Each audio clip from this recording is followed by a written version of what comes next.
सिमरन मैं तेरा शरणा लिया हो सिमरन मैं तेरा शरणा लिया ज्ञान सुण्यो है गुराजीरा मुख सो ज्ञान सुण्यो है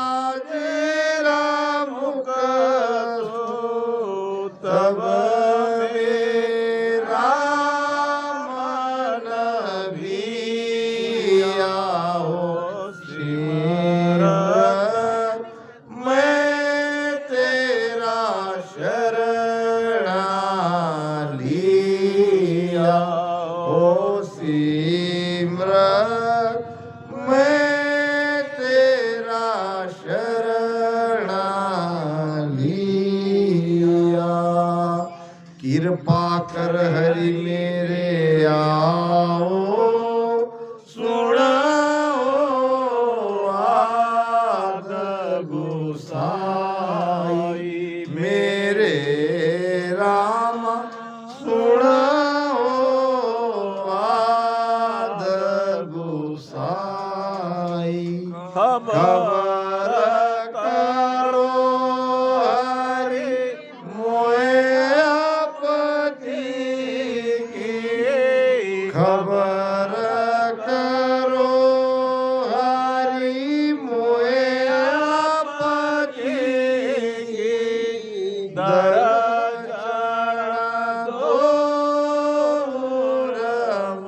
रमाई हो सिमरन मैं तेरा शरणा लिया हो सिमरन मैं तेरा शरणा लिया ज्ञान सुण्यो है गुराजीरा मुख सो ज्ञान सुण्यो है गुराजीरा मुख सो तब मेरा मन भिया हो सिमरन मैं तेरा शरणा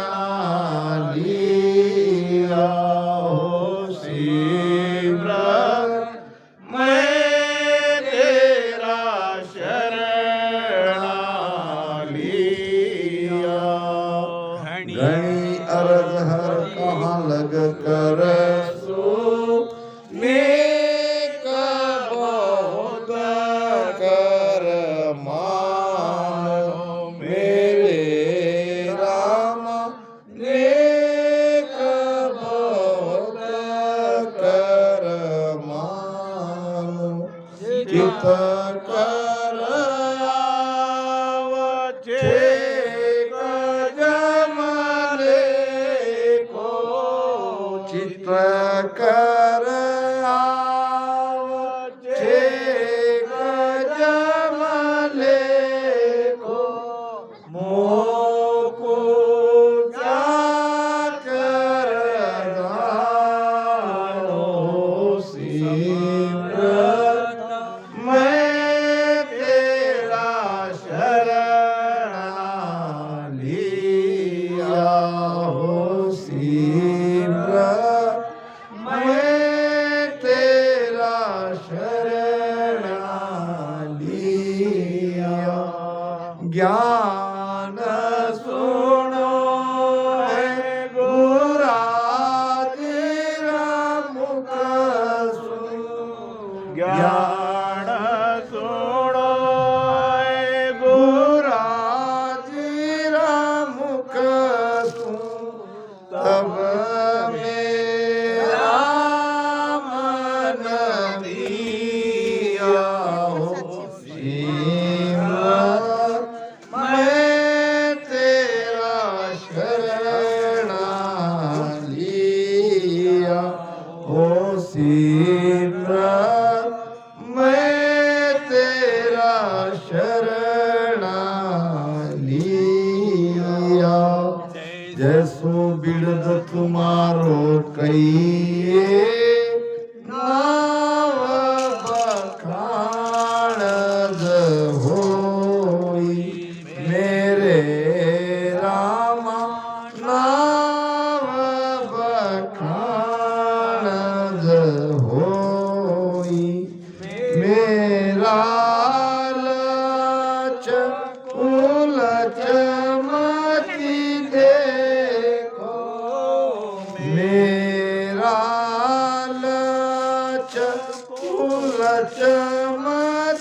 शरणा लिया हो सिमरत मैं तेरा शरणा लिया। ज्ञान सुनो है गुराजीरा मुख सो। ज्ञान सुनो है गुराजीरा मुख सो। तब मेरा मन भी आओ सिमरत मैं तेरा शरणा लिया हो सिमरत मैं तेरा शरणा लिया। टाबर सदा कूटाबर होई बाप बीरच नहीं जावे मेरे रामा।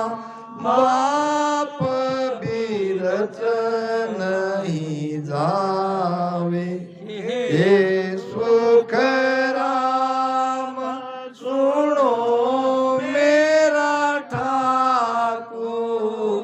के सुख राम सुनो मेरा ठाकुर।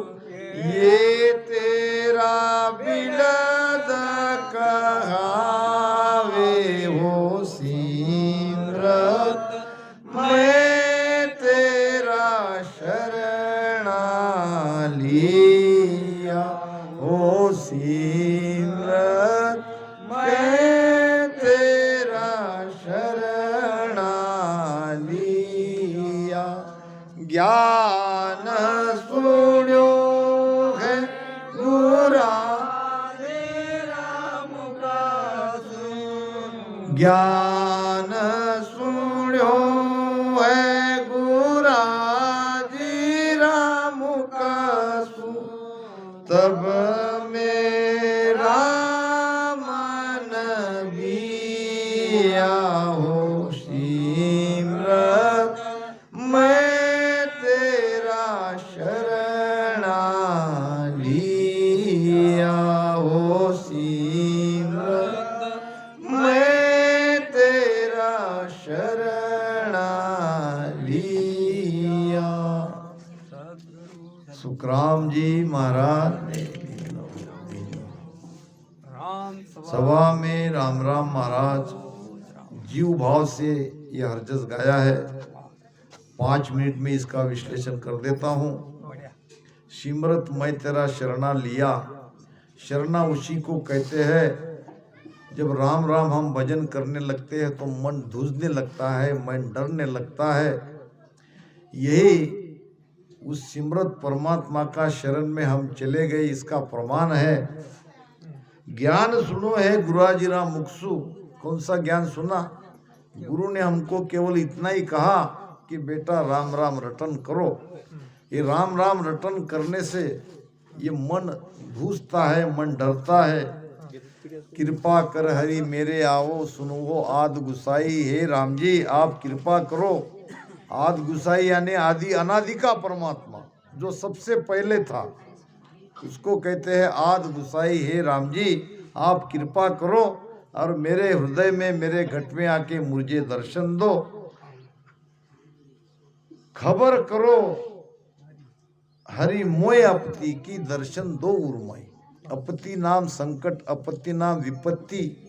मैं कितनी संकट में हूँ, कितनी आपत्ति में हूँ, इसकी तुम खबर करो और मेरे घट में मुझे दर्शन दो। घनी अरद हरि कहाँ लग करसू। मैं तो एक मामूली साधारण सा जीव हूँ। अब मैं करूँगी तो कितना भी प्रार्थना क्यों न करूँ। एक वकील थे, दृष्टांत याद आ गया।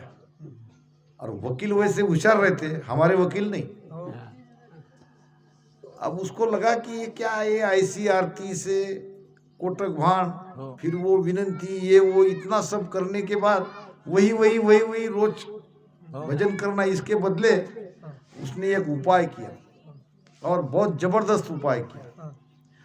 अब वो जहां सोता था वो पलंग के पास ऐसी सब सारी आरती लिख लिख के दीवार पे चिपका दी। नारायण जैसा, नारायण में है ना सर।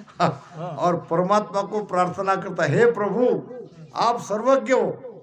क्या कहता? सर्वज्ञ हो। आप सर्वज्ञ हो, आपसे कोई बात छिपी हुई नहीं है। दीवार पे सारी आरती मैंने लगा के रखी है, वो पढ़ लेना। और ऐसा करके सो जाता।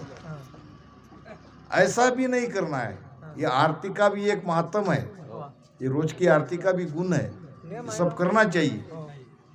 ये सभी आरती करनी चाहिए जैसी हमारी परंपरा है। भाव प्रकट होता है, भाव प्रकट होता है। भजन में भाव, आरती के बाद भजन करने की प्रथा क्यों है? आरती करने के बाद भाव आया तो भाव से भजन करोगे तो घंटों का काम मिनटों में हो जाएगा। तो घनी अरज हरि कहाँ लग करसू। अब कितना भी मैं क्यों कुछ भी करूं तो ये तो थोड़ा ही है। आपकी महिमा के सामने, आपकी कृपा के सामने हमारा भजन थोड़ा ही है। तो इस छोटे से भजन को, छोटी सी सेवा को, छोटी सी आरती को, इसको बहुत मानो। और चित कर आव छेक जम लेखो, मेरे चित में आप बैठो, मेरे हृदय में आप आओ। और जो जम का दावा है हमारे ऊपर, जम का दावा क्या है? एक न एक दिन हमको इस शरीर से निकाल के यमदूत ले जाने वाले हैं। इसके दावे को मिटा दो। हमको पकड़ के यमदूत के पास नहीं जाना है, उनके साथ में यमलोक में, यम दरबार में। या तो हमको दोबारा मनुष्य शरीर दो या हमको आनंद लोक में ले जाओ, उसके सिवाय मुझे कुछ नहीं चाहिए। तो चित कर आओ छेक जम लेको, मुकु चाकर जाओ। ये बड़ी अच्छी बात है। अगर हम राम जी के दास बन गए, हम राम जी के चाकर बन गए, तो चाकर को तो बिना मजूरी दिए राम जी नहीं रहेंगे। दास बनने पर, चाकर बनने पर तो हमको कुछ न कुछ तो हमारी मजूरी मिलेगी ही मिलेगी। तो राम जी के चाकर बनो। संतों ने दास का दास कहा है। कबीर दास, मैं दासों का दास हूँ। वो कभी मालिक नहीं बने, कभी परमात्मा नहीं बने, बड़ी नम्रता से दास ही रहे और दास को ही इनाम दिया जाता है। नहीं तो एक सेठ जी ने एक नौकर रखा और नौकर का दिमाग ज्यादा नहीं चलता था, सब काम उसको कहना ही पड़ता था। जैसा कि कपड़ा धोने के लिए कहा तो वो कपड़ा धोके कहता था, मालिक कपड़ा धोके आ गया हूँ, अब बताओ आगे क्या करना है। अरे भाई आगे क्या, जब कपड़ा अब सूख जाएगा तो उसका इस्त्री करना पड़ेगा। क्या ये भी मैं कहूँ? इस्त्री कर लिया मालिक, कपड़े की इस्त्री कर लिया, अब क्या करूँ? अरे भाई ये भी मैं ही कहूँ? क्या तुम्हारा दिमाग नहीं लगा सकते? क्या तुमको भगवान ने अक्ल नहीं दी? प्रेस करने के बाद कपड़े को अच्छे से अलमारी रख दो। तो मालिक तंग आ गया। काम तो करता था मगर बार बार पूछने के लिए आता था। अब ऐसी रोज गालियां उसको खानी पड़ती थी। एक दिन उसने सोचा कि क्यों मैं ऐसा कम अक्ल हूं, क्या भगवान ने मुझे अक्ल नहीं दी? चलो थोड़ी बुद्धि को लड़ाते हैं, ऐसा काम मालिक को करके बताते हैं कि मालिक भी खुश हो जाए। एक दिन मालिक ने कहा, अरे भाई इधर आओ, मेरा सर बहुत दुख रहा है।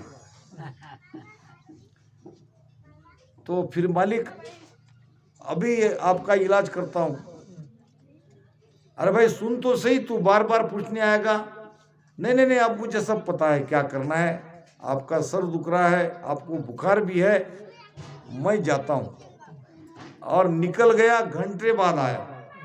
1 घंटे के बाद हाथ में डॉक्टर का बैग, डॉक्टर का बैग पकड़ के लाने की प्रथा थी ना पहले, और डॉक्टर साथ में, उसके पीछे पीछे और लोग आए और वो हांडी स्मशान में ले जाते वो, और स्मशान में ले जाने वाली लकड़ियां, और वो सुला के ले जाते हैं, वो खाट तैयार करके लाए, कुछ लोग भी साथ में लाए, बैंड बाजा वाले भी लाए, सब कुछ लेके सारी तैयारी के साथ वो रहा है।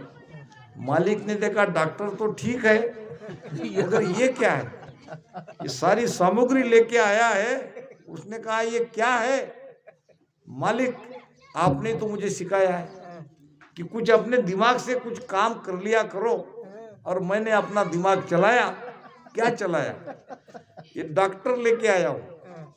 डॉक्टर से आपकी सेहत ठीक हुई तो ठीक है, अगर आप मर गए तो सारी व्यवस्था आपकी मैंने अभी से कर रखी है, इसलिए सारे लोगों को लाया। तो ऐसे चाकर नहीं बनना है, चाकर तो ऐसे बन जाए कुत्ते के जैसे, द्वार धनी के पड़े रहो। कुत्ता अपने मालिक के द्वार में पड़ा रहता है, सोया हुआ रहता है। कभी एक आन मालिक की कभी न कभी तो नजर पड़ेगी, कभी न कभी तो हमारी तरफ देखेगा, इसलिए ये राम राम करते रहो। वो सर्वज्ञ है, वो सब देख रहा है, कभी न कभी तो भनक पड़ेगी, कभी न कभी तो कृपा होगी। जैसो बिड़द तुम्हारो कहिए नाव बखानज होई। आपका बिड़द है, क्या बिड़द है, परमात्मा का, परमात्मा का बिड़द है। शरण जो में जो आए उसका उद्धार उन्होंने किया आज तक। असंख्य जुगा में अनंत साधु दे गया अनबेहाक। असंख्य जुगा में अनंत साधु दे गया अनबेहाक। सतगुरु के संग अवसती रसी भरत गीता साक। सतगुरु तारेगा तारेगाते तीक सिमरत तारेगा। ईण भव सागर के माय पार उतारेगा। एक की बात नहीं हो रही है, एक युग की बात नहीं हो रही है, असंख्य युग, 4 युग है, और 4 ही युग ये रिपीट होके सत के बाद त्रेता, त्रेता के बाद द्वापर, द्वापर के बाद कलयुग, कलयुग के बाद सतयुग, ऐसे असंख्य युगा में। अब असंख्य युग में कितने साधु हुए होंगे, कितने संत हुए होंगे, अनंत साधु, और सबने एक ही बात कही है। क्या बात कही है, दे गया अनबे हाक, हाक यानी पुकार। सदगुरु के संग अवश्य तिरसी, सदगुरु के शरण में जाने पर आपका उद्धार होगा होगा होगा, अवश्य होगा। भरत गीता साख, ये गीता में भी इसकी साक्ष्य भगवान कृष्ण देते हैं। तो जैसो बिड़द तुम्हारो कहिए नाव बखानज हुई, और मेरा लच कुलच नहीं देखो राम बिड़द बीत जोई। हे राम जी, आप आपके बिड़द को देखो, मेरे लक्षण की तरफ मत देखो। मैं खूनी अपती हूँ तेरो, मैं खूनी हूँ, मैं दोषी हूँ, मैं पापी हूँ, मैं अपती हूँ, फिर भी मैं तेरा हूँ। तुम मेरे बाप हो, मैं तुम्हारा बेटा हूँ।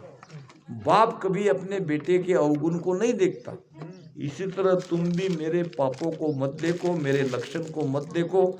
छोटी सी कथा सुना के आज सत्संग को यहाँ विराम देंगे। एक राजा था, उस राजा के पास एक घोड़ा था, काले रंग का घोड़ा था, उसका नाम था तेजी, और एक आंख से वो काना था, मगर बहुत चपल, बहुत होशियार।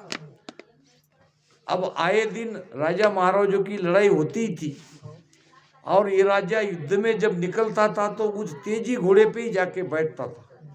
और तेजी घोड़े में एक आदत थी, वो सीधे शत्रु पक्ष में जाके घुसता था, और राजा ढाल तलवार लेके शत्रु को परास्त करके आंख की पलक नहीं लगती, इतनी पलक में घोड़ा वापस आ जाता था अपनी तरफ से। तो पुराने जमाने में युद्ध देखने के लिए लोग भी जाते थे और लोगों ने कई बार राजा को उस तेजी नाम के घोड़े पे बैठ के विजय करते देखा। एक दिन राजा की मनस्थिति कुछ ठीक नहीं थी, रहता है, दिन निकलता है, एक एक दिन सब काम हमारे उल्टे हो जाते हैं, मनस्थिति ठीक नहीं रहती है। ऐसी स्थिति में एक बुरी खबर एक दूत ने आके राजा को दे दी कि कोई दूसरा राजा हमारे नगरी पे चढ़ाई की है, युद्ध के लिए वो ललकार रहे हैं। अब पहले ही राजा की मनस्थिति ठीक नहीं, उसमें ये ऐसी सूचना आई युद्ध की। अब सब बेसावत थे, तो राजा ने गुस्से से कहा, लाओ उस अंधे को। जिसको? अंधे। वो अंधा था ना, उस अंधे को बुलाओ। घोड़े ने सुना, मुझे आज अंधा कहता है, आज तक मुझ पे सवार होके कई युद्ध मैंने जिताया मेरी होशियारी से, और मुझे अंधा कह रहा है। चलो आज देखता हूं ये कैसे युद्ध जीतता है। अब वो तेजी नाम के काले घोड़े को लाया, सजाया, और सारे हथियार राजा ने तो सब चिलखत वगैरह पहने और घोड़े पे बैठ गया, भवानी माता का दर्शन किया और गया युद्ध में। अब लोग दोनों तरफ से भीड़ देख रहे थे। अब जैसे जैसे घोड़े को आगे जाने के लगता, घोड़ा पीछे पीछे आ रहा।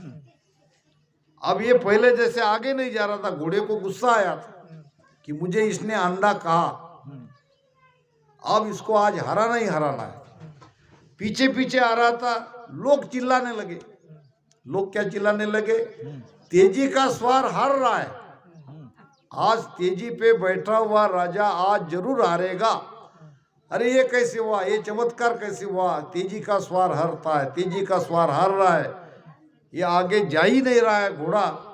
घोड़े को लगा ये मैं क्या सुन रहा हूं, ये तो राजा की हार जीत यहाँ नहीं हो रही है, यहाँ तो मेरे नाम की हार जीत हो रही है। लोग कह रहे हैं कि तेजी का सवार हार रहा है, तो मैं मेरा नाम डाउन क्यों करूं? सारा गुस्सा भूल गया और घुसा शत्रु पक्ष में और पहले की तरह राजा को जीता के वापस लाया। ये घोड़ा अपने बिरद का पालन करता है, तो राम जी अपने बिरद को नहीं निभाएंगे, नहीं कृपा करेंगे? ये सोचो ही मत। आप भजन करते रहो, सत्संग करते रहो, जितनी देर सत्संग करते हो उतनी देर करो, जितनी मिलती उतनी करो, रोजाना आरती करो, सत्संग भजन करो, करते करते रहो। राम जी अपना बिरद निभाएंगे, वो आपका कृपा करेंगे। टाबर सदा को टाबर होई बाप बिरच नहीं जावे। टाबर नाम छोटा बेटा, बेटे को टाबर कहते हैं। मारवाड़ी में बेटा तो बेटा ही रहता है, माता पिता के लिए अपना बेटा कितना भी बड़ा क्यों ना हो जाए, उसके लिए वो छोटा ही रहता है। तो बेटा कुछ भी गलतियां करे, बाप गलती को क्षमा ही करता है। बाप बिरच नहीं जावे, वो गलती के पर थोड़ा बहुत तो गुस्सा करेगा, मगर ऐसी कृति बाप कभी नहीं करता जिसमें बेटे का अहित हो जाए। टाबर सदा को टाबर होई बाप बिरच नहीं जावे, और के सुखराम सुनो मेरा ठाकुर। महाराज कहते कि हे राम जी, आप मेरे ठाकुर हो, मेरे स्वामी हो, मेरे मालिक हो, मेरे परमात्मा हो, और मैं आपके शरण में आया हूँ। बस शरणागति ही मोक्ष का पहला मार्ग है। शरणागति उसे कहते हैं कि मनमुखी से गुरुमुखी हो जाना। अभी तक हम मनमुखी थे, अब सदगुरु के शरण में आए। अभी तक हमारा मन जो कहता था वो हम करते आए थे, अब गुरु जो कहते हैं वो हमको मानना है। इसी को शरणागति कहते हैं। अब शरण में आने के बाद परमात्मा अपना बिरद निभाता है, वो हमारा उद्धार जरूर करेगा। हमें इस 84 के चक्कर में काल के बाहर हमको जरूर वो ले जाएगा, इसमें कोई शंका नहीं। ये विनती का पद है, तो सिमरत राम जी के शरण में जाने पर ये सब होगा।